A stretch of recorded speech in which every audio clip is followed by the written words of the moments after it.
Office worker Satoru Mikami is killed after being stabbed. He awakens in a cave in an unfamiliar fantasy world to discover that he has been reincarnated as a slime, possessing various skills formed from his final thoughts before death. While exploring the cave, gaining new skills along the way with the aid of a great sage residing in his mind, the slime comes across and befriends an ancient dragon named Veldora, who was sealed in the cave centuries ago. The slime, who is given the new name of Rimuru Tempest, helps Veldora to find a way to break his seal by using his predator skill to swallow him inside his body and analyze it from both sides.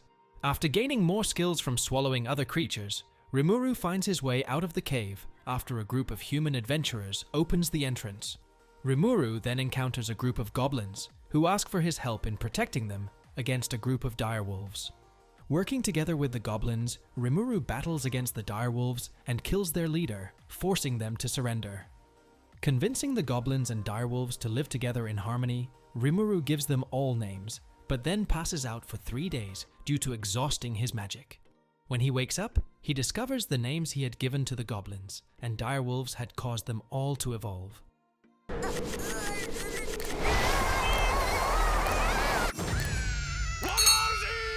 Realizing that the goblins have no skills to craft houses and clothes, Rimuru and a small group set off to the town of Dwargon to seek help from dwarf artisans. Arriving at Dwargon with Gobta the Goblin, Rimuru ends up getting in a fight with some thugs and is thrown in jail.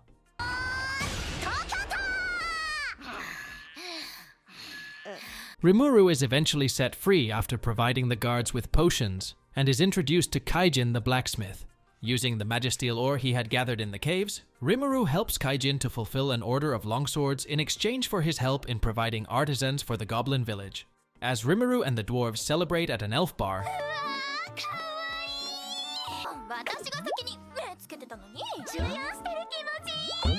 a figure approaches. A fortune teller elf decides to predict Rimuru's destined one, showing him a vision of a girl parting ways with her family. When Vesta, the minister who ordered the swords, arrives and insults Rimuru, Kaijin punches him in anger, resulting in both him, Rimuru, and the other dwarves getting arrested and put on trial.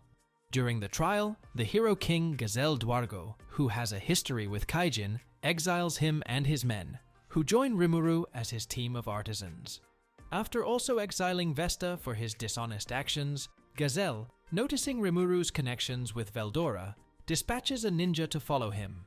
When the group of adventurers who discovered Veldora's disappearance from the cave, Eren, Kaval, and Guido, are ordered by a guildmaster to investigate the forest, a masked girl named Shizu asks to join them. When they run into trouble, they are rescued by Rimuru.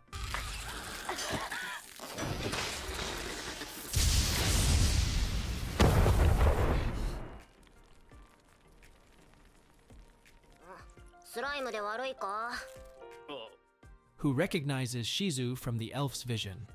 As Shizu reveals she was summoned to this world from Japan during the war, Rimuru shares some of his memories of a modern, peaceful Japan. What Rimuru doesn't know, however, is that Shizu's summoner, the demon king Leon Cromwell, has made her the vessel of the fire spirit Ifrit. Shizu recalls the anguish she felt when the Ifrit inside her killed her friend, after considering her an enemy.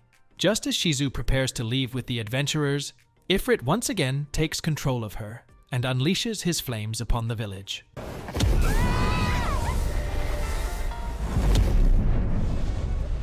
With his water attacks proving ineffective, Rimuru copies Eren's ice magic spell to take care of Ifrit's minions.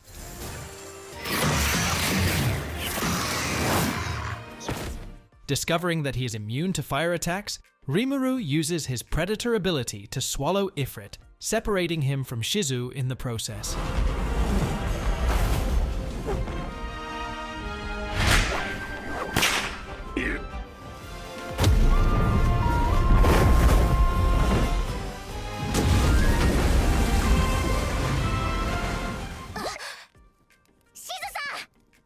Shizu tells Rimuru about someone known as the hero who took her in and showed her the right path before mysteriously disappearing one day. Sensing her life is coming to an end, Shizu, not wishing her body to remain in this world, asks Rimuru to eat her, giving him the ability to take a human form. As Rimuru decides to seek out information on Leon in order to convey Shizu's final words to him, a masked man named Gelmud recruits an orc that he names Geld with the intention of bringing forth a great orc disaster in the forest. As Rimuru familiarizes himself with the form and abilities he inherited from Shizu,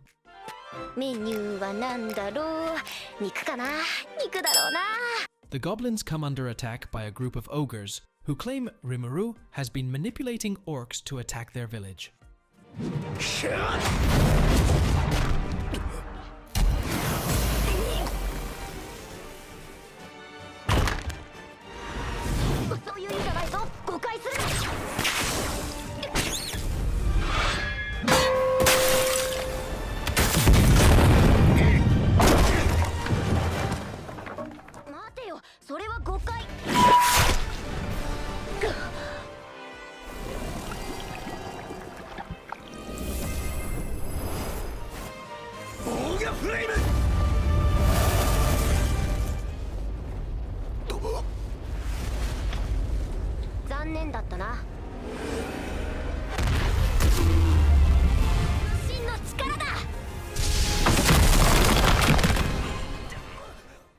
After a show of strength, Rimuru manages to convince the ogres that he is not their enemy and invites them to the goblin village to talk things over.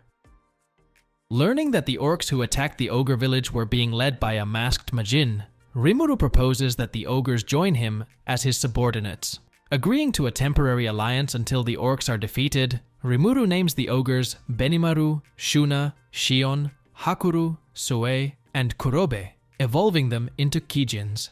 Meanwhile, the chieftain of the lizardmen, sensing an Orc Lord is controlling the thousands of orcs heading their way, sends his son, Gabiru, to enlist help from goblins. It has been a few days since Benimaru and other ogres joined Rimuru.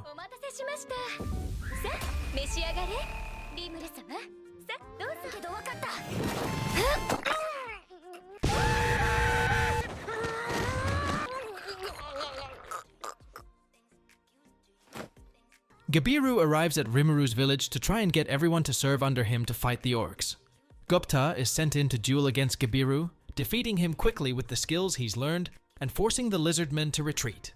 Later, Rimuru is approached by a dryad named Trainee, who asks him to defeat the Orc Lord. Trainee explains that the Orc Lord has used a unique skill Starved on the orcs, causing them to constantly crave sustenance, go berserk, and even eat their own to gain more power. Accepting Trainee's request, Rimuru sends Sue to negotiate with the lizardmen for an alliance. As the chieftain urges his soldiers not to engage in battle with the orcs until Rimuru's group arrives, Gabiru, swayed by the words of Gelmud's messenger Laplace, usurps the chieftain's position and leads the lizardmen into a direct attack on the orcs, unaware of the Orc Lord's true power.